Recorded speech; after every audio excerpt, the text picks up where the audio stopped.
Muy buenos días para cada uno de nuestros queridos oyentes. ¿Cómo están hoy? Muy feliz jueves para cada uno de vosotros. Es un gusto poder estar con ustedes en esta ocasión para que leamos juntos, que saquemos algunas enseñanzas del capítulo 8 del libro de Proverbios.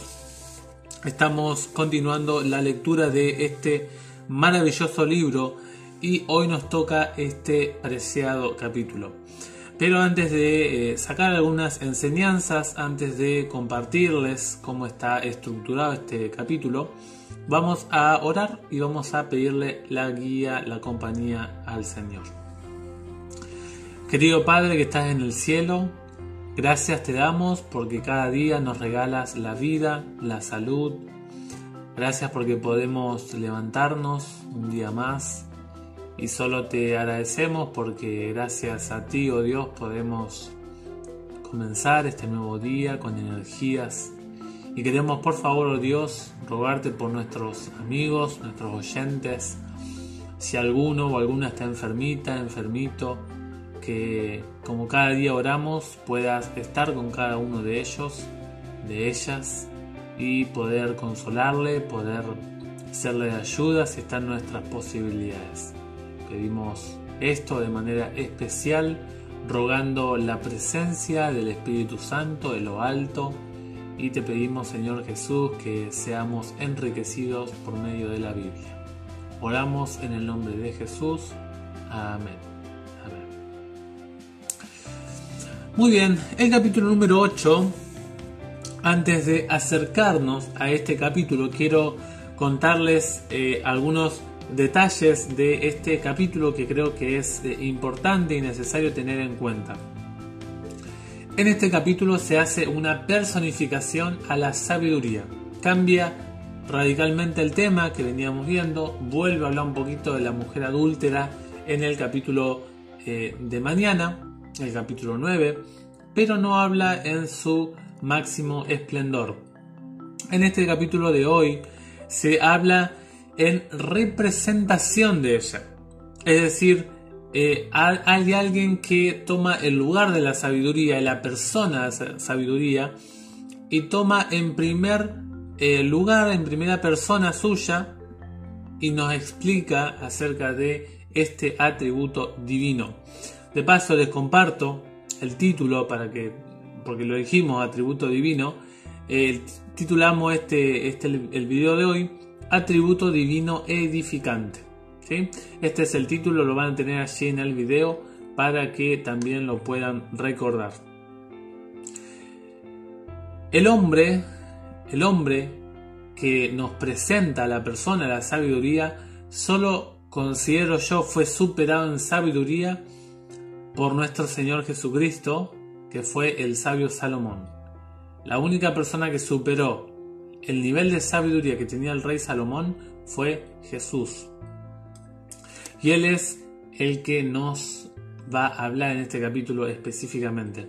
Ahora, es una pregunta solamente para pensar, no vamos a tocar esto. Es más, la porción que tenemos que trabajar con estas preguntas, lo vamos no a hablar tanto en este video porque si no se va a extender mucho. Pero les dejo la pregunta para que ustedes y yo vayamos pensando. ¿Podemos o debemos aplicar la voz de la sabiduría, que en este pasaje se nos está hablando, como una hipóstasis, o sea, haciendo referencia a la segunda persona de la deidad, distinta de Jehová, al verbo preencarnado? Es decir, debemos tomar este capítulo que nos está presentando a la persona de Cristo Jesús.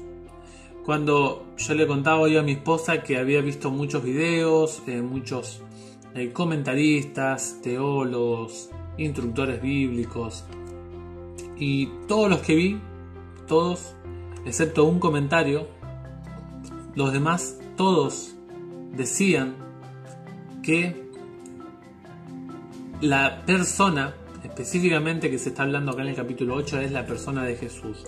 ¿Esto será así? Bueno, Quizás hacemos algún videito con respecto a este tema, pero tenemos que estudiarlo porque si colocamos a Jesús en este capítulo vamos a tener algunos problemitas. Y otro elemento cuando nos acercamos, recuerden ustedes que ayer hablamos en el capítulo 7 de Proverbios de cuidarnos de la mujer adúltera. Hoy en cambio Salomón nos presenta a la mujer buena, a la mujer que edifica, al varón, a la mujer, al niño, al anciano, que la incluye en su vida personal. Las partes prácticamente de este proverbio en sí son 5, pero hay una que no vamos a ver, que son los versículos 22 al 31, pero se podrían acomodar también en la primera porción, del 1 al 11, que es la presentación o la introducción de la persona, entre comillas, ¿no?, de la sabiduría. Y los versículos 22 al 31, que englobamos también en esta primera parte, el 1 al 11, podemos hablar del origen de la sabiduría, dónde surge la sabiduría, dónde nace, y también las funciones, ¿sí?, las tareas o las actividades que ella realizó. En los versos 12 al 13 vamos a ver lo que ella odia, ¿sí?, lo que a ella no le agrada. En el versículo 12 hay que hacer un trabajito de deducción, pero en el versículo 13 es totalmente directo el autor de este capítulo. Los versículos 14 al 21 nos muestra lo que ella ofrece, y los versos 32 al 36 es la exhortación final. Es decir, es la conclusión que cierra este capítulo. Vamos a la primera parte, 1 al 11. Ustedes van a ver de que en esta primera porción, lejos de lo que hacía la mujer en el capítulo ayer 7, que se acuerdan que trabajaba en las tinieblas, en la oscuridad, andaba de manera oculta al atardecer, ya cuando estaba anocheciendo, la sabiduría trabaja en lugares visibles, en donde hay mucha afluencia de personas, en lugares donde estaban antiguamente, eran las puertas de la ciudad donde se sentaban o se congregaban los ancianos, los jueces, los jefes, así hoy en día podríamos decir la jefatura del momento. La sabiduría se representa en el alcance para todos los seres humanos. Está en los versos 1 al 3, básicamente habla de la invitación que hace la sabiduría a la humanidad. Es decir, es una característica, un atributo de Dios, que lejos de yo buscar ese atributo me busca a mí y quiere construir la vida del ser humano. Los versículos 4 al 5 son importantes porque nos indican quiénes son los destinatarios de la sabiduría, quiénes son los que van a recibir, para quiénes son los mensajes de la sabiduría. Y en específico se nombra en el versículo 4 toda la humanidad.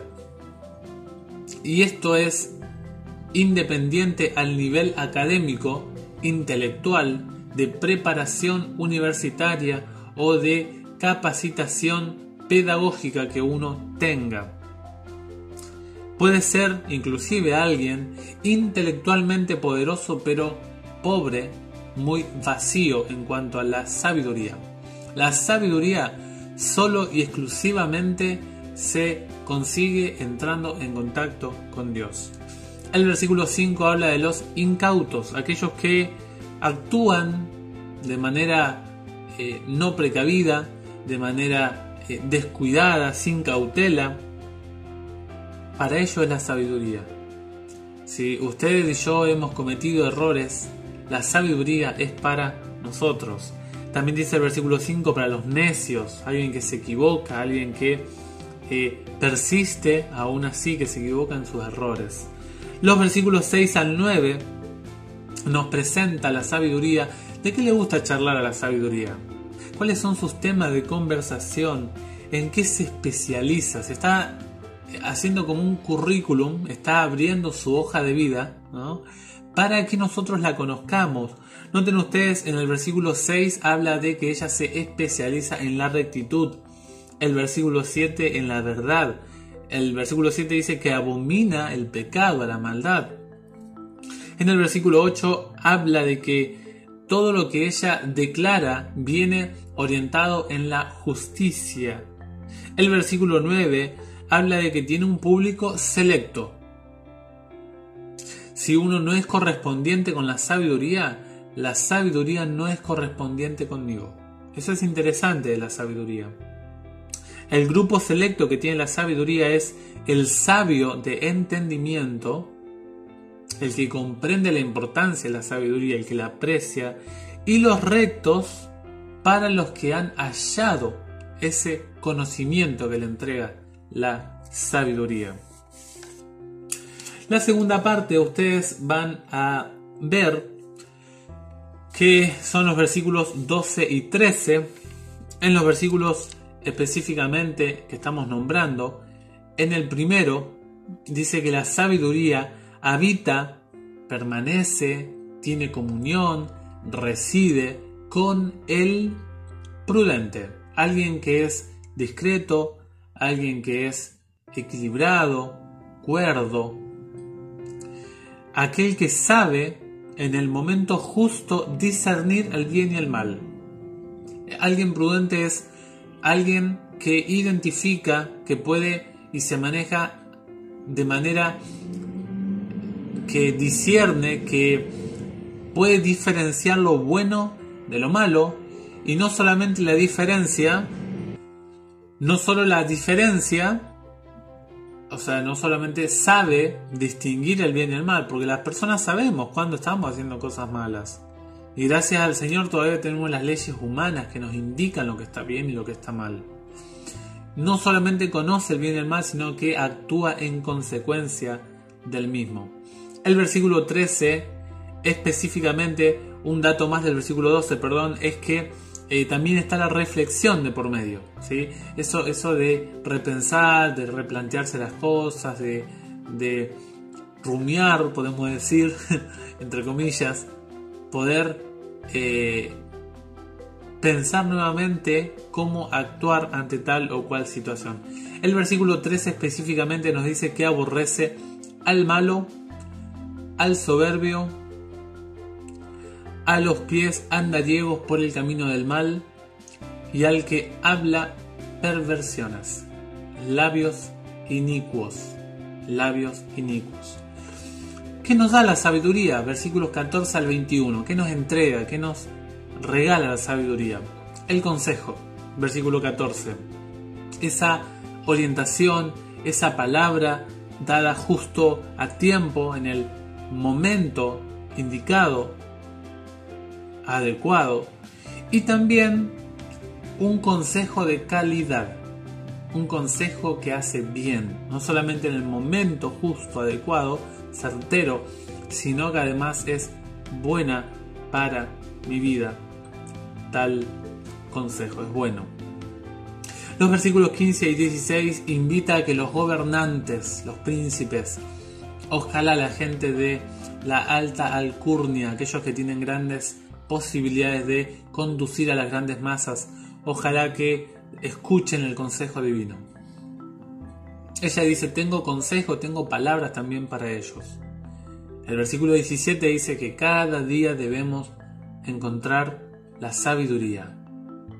Y por allí en la mañana es el momento donde uno tiene más energía después de descansar. Para iniciar el día uno le pide al Señor que oriente las decisiones que va a tener en ese día. Por eso es importante la hora de la búsqueda, una búsqueda ardiente. Los versículos 18 al 21 nos dicen que ella, además de traer bendiciones perennes que no se acaban nunca, además de regalarnos bendiciones que no se encuentran en el planeta Tierra, contrae también lo material. Eso es muy interesante de la sabiduría. Y la exhortación final, los versículos 32 al 36. Recuerden ustedes que los versículos 22 al 31 no los hablamos porque allí tenemos que investigar un poquito más. Se habla acerca del origen y las funciones de la sabiduría. Nos queda esa porción para hablar específicamente. En el versículo 32 habla de la felicidad para los que se deciden por ella, aquellos que valoran la sabiduría. El versículo 33 habla de cuidar el consejo, apreciarlo, no tener una actitud de menosprecio o de desprecio. El versículo 34, hay un oír diario, un escuchar constante. Nunca se acaba este oír. El versículo 35 habla destino de las personas que escuchan, y el 36, el último versículo, habla de las personas que desean rechazar. Felicidad para unos, y tristeza y destrucción para otros. Algunos elementos para cerrar, algunos elementos para tener en cuenta. Ojalá podamos ser conducidos por la sabiduría. Ojalá que la sabiduría sea nuestro pedagogo, nuestro conductor, nuestro consejero. Debemos recordar que la sabiduría se obtiene más allá de si yo tengo tal o cual título. No importa la capacidad intelectual. Puedo ser una persona que nunca fue a la escuela, un analfabeto, pero de estar totalmente capacitado por la palabra de Dios para la vida, y no solamente esta vida, sino la futura también. La sabiduría es para todos, está al alcance de todos. No hay que ir a una facultad importante, no hay que pagar, simplemente es abrir la Biblia y pedirle al Señor la sabiduría para nuestra vida. Y solo se consigue en la Biblia, según 2 de Timoteo 3:15. Y el apóstol Santiago habla en Santiago 1:5: si a alguno le falta sabiduría, pídala a Dios, que Él la dará en abundante respuesta. Por eso, ojalá que la sabiduría esté a nuestro alcance, que sea parte de nuestra vida cristiana. Yo deseo de corazón que aprendamos de este proverbio, que nos tomemos de la mano, que hagamos, acuerdan, ayer la sabiduría decía: sé mi hermana, sé mi familia, alguien cercano, de confianza, establezcamos un vínculo, llama, grita a los hombres para que le presten atención. Ojalá que nosotros no hagamos oídos sordos como mucha gente de la humanidad hoy en día lo hace. Deseamos desde el canal de Enseñanza Bíblica que el Señor les bendiga, les guarde de todo mal. Nos vemos mañana si Dios lo permite. Fuerte abrazo y que Dios les guarde de todo peligro.